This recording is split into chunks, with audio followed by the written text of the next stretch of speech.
Hello শ্রোতা বন্ধুরা, তোমরা কেমন আছো? প্রত্যেকে আশা করছি খুবই ভালো আছো। আজকের ভিডিওটা শুরু করার আগে তোমাদেরকে একটা কথা বলার, যে তোমরা অনেকেই আছো যারা আমাদের ভিডিওকে অনেক ভালোবাসা দিচ্ছ, অনেক লাইক করছো, কিন্তু তোমরা অনেকেই আছো যারা আমাদের চ্যানেলটিকে সাবস্ক্রাইব না করেই চলে যাচ্ছ। তোমাদেরকে একটাই বলার, যে তোমরা আমাদের চ্যানেলটিকে সাবস্ক্রাইব করেছো, কেননা তোমাদের একটা সাবস্ক্রাইব আমাদের জন্য অনেক বড় পাওয়া। তাহলে চলো আজকের ভিডিওটা এখানেই স্টার্ট করা যাক। গল্পের নাম হারানো পুতুলের ঘর। একজন ইউটিউবার প্রিয়া লোকাল হন্টেড লোকেশন নিয়ে ভিডিও বানায়। একদিন সে শুনতে পায় কলকাতার কাছে একটা পুরনো গ্রামে একটা পুতুলের ঘর আছে। ছোট একটা কাঠের ঘর, যার ভেতরে শত শত পুরনো পুতুল সাজানো আছে।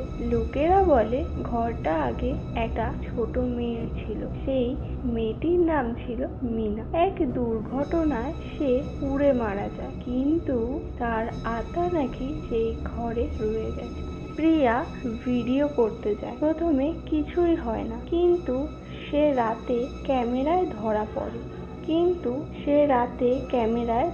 পড়ে যায়। এক পুতুল নড়ছে। দিনের পর দিন তার ভিডিওগুলোতে অদ্ভুত অডিও আসতে থাকে, শিশুর কান্না, হাসি, খেলবি বলে আওয়াজ। একদিন প্রিয়া চোখ খুলে দেখে তার নিজের রুমটা বদলে গেছে। সে একজন পুতুলের ঘরের ভেতরে, দরজা বন্ধ, চারিপাশে শুধু পুতুলই আর পুতুল। একটা পুতুল তার দিকে তাকিয়ে বলে, আমার মা হয়েছিস, আর বেরোতে পারবি না।